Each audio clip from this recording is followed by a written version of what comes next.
સદગુરુ શ્રી અક્ષરાનંદ સ્વામીની વાતો 27 જાન્યુઆરી 2026 કથા વાર્તા ભાગ 53 અને વાતોનો નંબર છે 268। ગામ રોજકામાં મસરૂ ગોળ કરીને રજપૂત હતો, રોજ ગાયું ને અને જેરામ બ્રહ્મચારી સુરતથી શ્રીજી મહારાજનો પોશાક લઈને આવતા હતા અને પોતે ચાલ્યા આવતા હતા। ત્યાં બે લોકો અનાળી લોકો બ્રહ્મચારી પાસે દોડ્યા, અનાળી લોકો બે। પછી જેરામ બ્રહ્મચારી આગળ અને બે અનાળી પાછળ, એમ દોડતા દોડતા બ્રહ્મચારી તો રજપૂત સાથે હાંકતો હતો તેની પાસે ગયા। ઓલા પોશાક હતા ને બ્રહ્મચારી પાસે, બરાબર, એટલે એમ થયું કે પડાવી લઉં, અનાળી લોકો જેવું હોય ને, હા। ભાગતા ભાગતા પછી ક્યાં ગયા, ઓલો હાથે હાંકતો ત્યાં ગયા કંઈક બચાવે એટલે ત્યારે રજપૂતે પૂછ્યું છે કે કેમ મહારાજ, કેમ દોડ્યા આવો છો? ત્યારે બ્રહ્મચારી કહે, ઓલા બે અનાળી લોકો મને લૂંટવા આવે છે અને મારી પાસે સ્વામિનારાયણ ભગવાનનો આ પોશાક છે। ત્યારે રજપૂત કહે, મહારાજ અહીંયા બેસો, કાંઈ ચિંતા કરો માં, હવે બીવો માં પછી પોતા પાસે તલવાર હતી તે ઉઘાડી કરી અને તે અનાળી સામે દોડ્યો અને કહ્યું છે, આવી જાઓ દીકરાઓ હું જાતનો રજપૂત છું।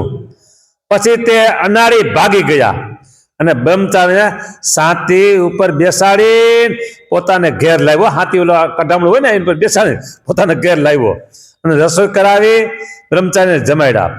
બીજે દિવસ ગાડું કરી બ્રહ્મચારીને ભીમનાથ સુધી મૂકી ગયો। પછી ગઢપુર આવી બ્રહ્મચારી મહારાજને તે વાત કરી, મહારાજ ગામ રોજકાના મસરૂ ગોળે આવી રીતે મારી રક્ષા કરી ગયો કે, બરાબર।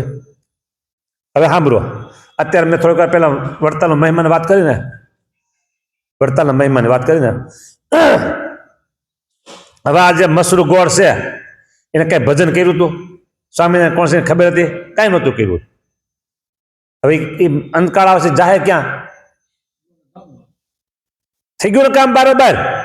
જો આમ પક્ષ રાખવાનું। તે વડતાલની વાત એમ કીધું કે વડતાલનો મહિમા તમે ગાઓ, વડતાલનો મહિમા તમે સાંભળો તો એ તમારું કામ થઈ જાય, એવું આ વડતાલ। શું કામ?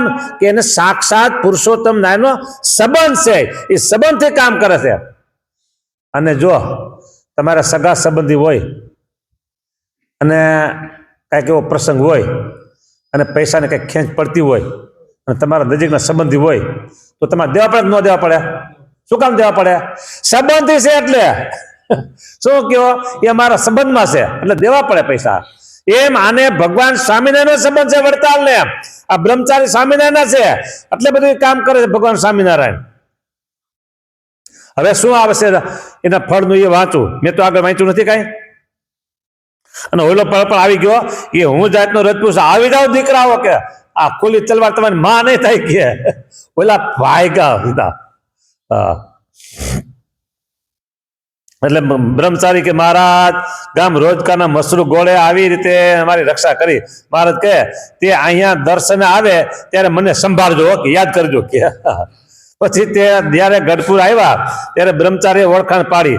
પછી મહારાજે કહ્યું છે તે બ્રહ્મચારીનો પક્ષ રાખ્યો, માટે જા તારું મુક્તાનંદ સ્વામીની સાથે કલ્યાણ। બોલો કેટલો રાજીપો દીધો કે આ મુક્તાનંદ સ્વામી આખા સ્વામિનારાયણ સંપ્રદાય મુક્તાનંદ સ્વામી નંબર 1 કહેવાય। બોલો, હે સત્સંગની માં કહેવાય। અને મહારાજ એમ કીધું કે મુક્તાનંદ સ્વામીનો ચડતો રંગ છે, વચનામૃતમાં 2 જગ્યાએ મહારાજ બોલ્યા। એ મુક્તાનંદ સ્વામી જેવું કલ્યાણ, એવું કલ્યાણ આનું બોલો, વિચાર કરો આ પક્ષ કેવો રાખ્યો એને। એમ કહી શ્રીજી મહારાજ બહુ જ રાજી થયા। વાર્તા 268મી પૂરી થઈ। ગામ વેજળકામાં ભીમ પંડ્યો કરીને બ્રાહ્મણ હતા અને તે ગામમાં ચૂડાનો અધિકારી વહીવટદાર આવ્યો હતો। તે વખતે સિદ્ધાનંદ સ્વામી ગામ નાગનેશમાં હતા, એટલે વહીવટદારના મનમાં એમ થયું છે સ્વામિનારાયણના સાધુને પંડ્યો અહીંયા તેડી લાવશે તો મારે ઉત્તરવાની, મારે ઉતારામાંથી નીકળવું પડશે. હા, કે ભીમપંડ્યા અહીં લાવશે મારા ઉતારામાં નીકળવું પડશે કે એમ જાણી ગામના પટેલને બોલાવીને પોતે કહ્યું છે, તું પંડ્યાને કહી આવી કે સ્વામિનારાયણના સાધુ અહીંયા આવશે તો હું ગામને ઝાંપેથી પાછા વાળીશ. લે, ગામના ઝાંપેથી પાછા વાળીશ. હવે ઓલા રક્ષા કરીને હવે આ જો શું કરે છે, બરાબર. પંડ્યાને ખબર નહોતી જે સ્વામી નાગનેશમાં છે. પછી તેમણે પોતાના પુત્રને કહ્યું છે, નરભેરામ ઉઠ, ગાડા જોડ ને સ્વામીને અહીં તેડી લાવી અને કીધું ઝાપાથી બહાર કાઢવા છે, હવે શું થાય જોજો. સ્વામીને તેડી લાવી. આપણને તો ખબર નહોતી, પણ આ વહીવટદારે આ ખબર કરી, માટે તું તથા સાથી બંને જણા જઈને સ્વામીને સવારમાં અહીં તેડી આવજો. અને પટેલને કહ્યું છે, જા મહેતાને જઈને તું કહેજે 1000 વીઘા મારી જમીન છે ને 1000 વીઘા દરબારી જમીન છે, માટે અડધો ઉતારો વાળીને સાફ કરાવજે. અને અમને તો ખબર નહોતી, પણ તે કહ્યું ત્યારે જાણ્યું. અને કેવું છે, સ્વામિનારાયણના સાધુને ગામના ઝાપામાંથી પાછા ન વાય તો તારા માવતરમાં ફેર. સ્વામિનારાયણના સાધુને જો તું ઝાપાથી પાછા ન વાળાવે તો તારા માવતરમાં ફેર છે, એમ કે બાપના ફેર, એમ કે માવતરનો ફેર. અને જો હું તને લાકડીએ તને ન દઉં તો મારા બાપ ભાણજી પંડ્યો નહીં. જા, ભાણજી પંડ્યો બાપ હા એ નહીં કે જા હવે હા તને લાકડી દઉં તને કેમ જાને કે નહીં ને ન કહે તો તારા 4 દીકરા મરે. અને તું જો આ વાત તો ન કરીને તો તારા દીકરા મરે જા કે. હા, પછી પટેલે જઈને વાત કરી ત્યારે વહીવટદારના મનમાં બીક લાગી જાય, આ બ્રાહ્મણ તો નક્કી લાકડીએ મને મારશે. માટે જટ ગાડું લાય અને ચૂડા ભેળવું થઈ જાવ. પછી વહીવટદાર વહેલો ઉઠી ચોડે ગયો અને સવારમાં સિદ્ધાનંદ સ્વામી આવ્યા. પછી પંડ્યા પટેલને કહેવાયું છે ઉતારો વડાને સાફ કરાય. એટલે પટેલ પંડ્યાને કહ્યું છે ઉતારો તો નવરો જ છે, કારણ કે વહીવટદાર તો વહેલો ઉઠીને ભાગી ગયો છે. પછી સ્વામીને 8 દિવસ સુધી રાખ્યા ને ગામ કરમળ મેલી આવ્યા અને પોતે ગામ ચોડા ગયા અને ત્યાં બાઈરાજને મળવા ગયા અને બાઈને વાત કરી છે વહીવટદાર આવ્યો હતો, તેણે સાધુનું આવી રીતે અપમાન કર્યું. પછી મેં તેને આવી રીતે કહ્યું હતું.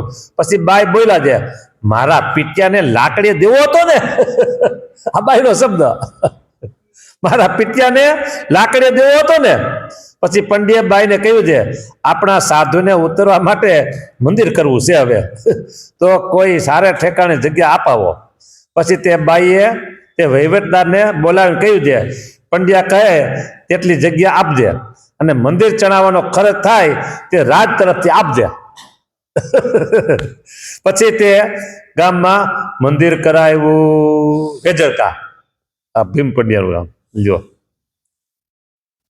એટલે વેજરકા આવ્યું આ ધંધુકા બાજુ, એ બાજુ આવ્યું હતું. આ નાગનેશ ને એ ધંધુકા બાજુ, બરવાળા કે ભીમનાથ એ બાજુ છે, ચોક્કસ આપણે ખબર પડી એટલા વિસ્તારમાં. વાર્તા 269 પૂરી થઈ. પણ આમાં જો આમ આગળ આવ્યું એ પંડ્યા ભીમ પંડ્યાના પાવર કેટલો. હા, જા ભાઈને કે જા સાધુ તેડીએ કે.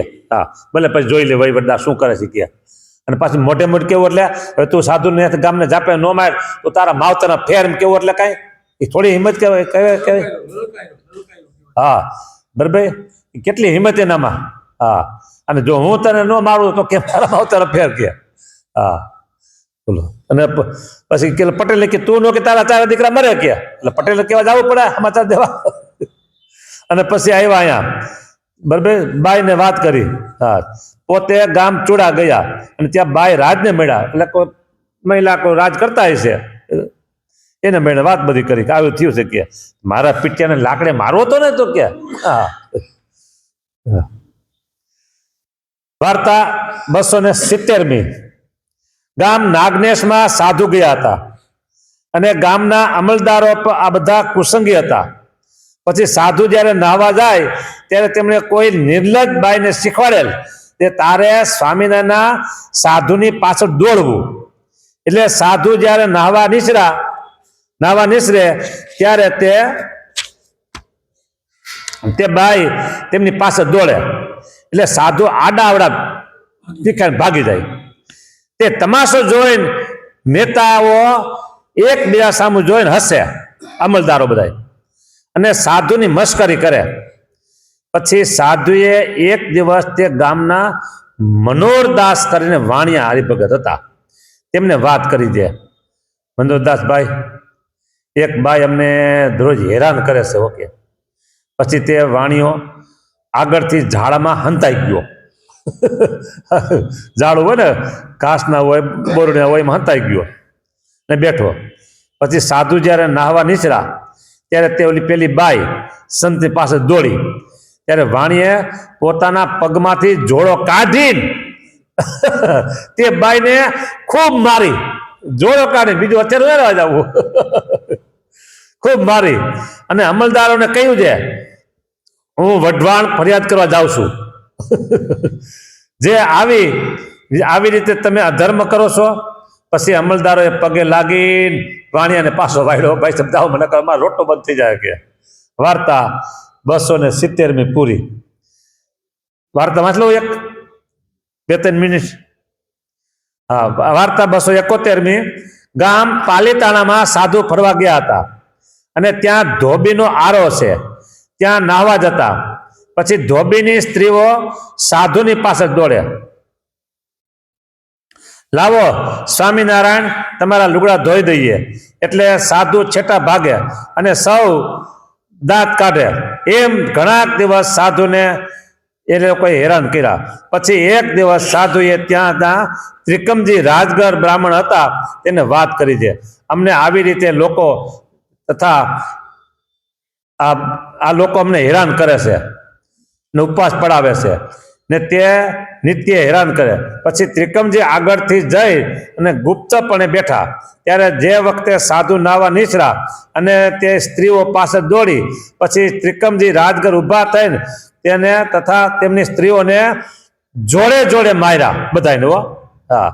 પછી સાધુ સાથે મંદિરમાં આવ્યા અને સૌ પ્રતાપસિંહ રાજા પાસે ગયા અને કહ્યું છે, અમને ત્રિકમજીએ બહુ જ માર્યા, માટે અમને લુગડા ધોવા હવે નહીં જઈએ.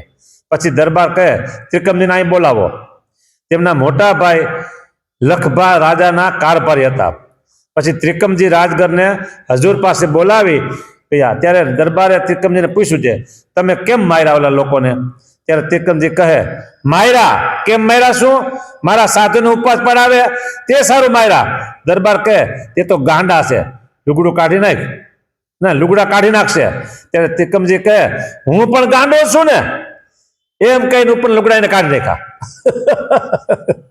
ઓલા કે બધા ગાંડા લુગડા કાઢી ઉભા રહે, તો કે હું ગાંડો છું એમ કહીને ઉપર લુગડા કાઢી નાખ્યા. લુગડું કચેરી વચ્ચે કાઢી અને એક કોરે મૂકી અને જોડે જોડે આમ બધા આજે મીના મારવા પાછા હો ને.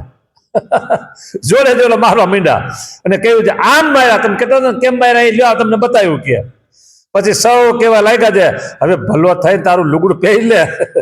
પછી તેને રાજા રજા આપી એટલે ઘેર ગયો અને ઓલા જે હેરાન કરનાર હતા એ પછી પાછા બંધ થઈ ગયા હેરાન કરતા.